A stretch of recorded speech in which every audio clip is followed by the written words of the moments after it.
Hello and welcome to QED Stata Class 4 from question 6. So here we got again a story from Zambia where they found that these standard loaves here were being, it was claimed they were being undersold.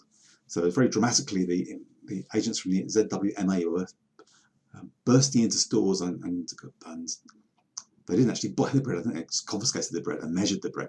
So here we've got a sample of 72 loaves of bread that are supposed to be the medium size, 700-gram loaf.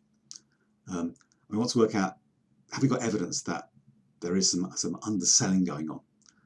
Okay, so what would be suitable null and alternative hypotheses in this case? Well, the null hypothesis is always just that, okay, the mean weight of all loaves being sold in Lusaka, sorry, of all medium loaves being sold in Lusaka is indeed 700 grams.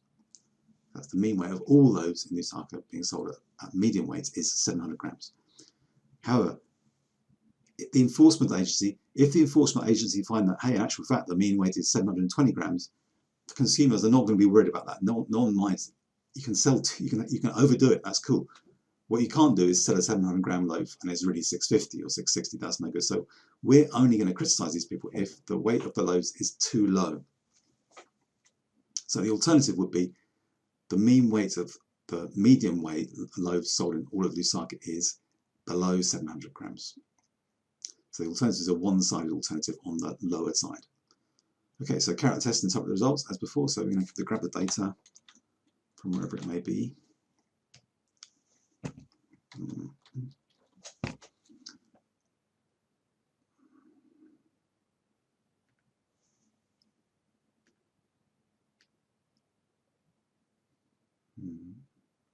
Same spreadsheet as the others, and Lusaka loaves is there. First row is variable streams. Okay.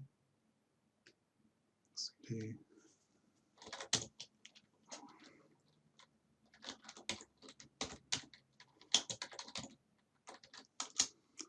Just the detail. Yeah, so the mean is below. Okay. So if the mean was above, we'd have to just finish there because there's no evidence around. So the mean's below, it's very slightly below.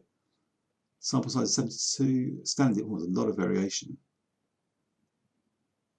Okay, so there's so much variation there that it might not be, this could just be down to random error, this difference.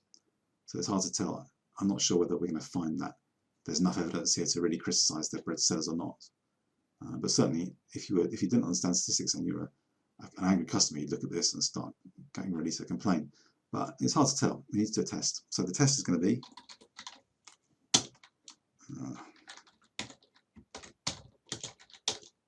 so it should be 700. Let's see what we get. T-test loaf grams is 700.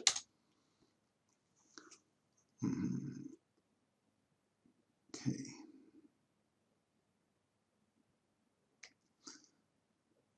So it looks, in fact, this is what we need to look at, chance of being less than 700. It does get, it actually is significant 1%. So it shows it can be deceptive.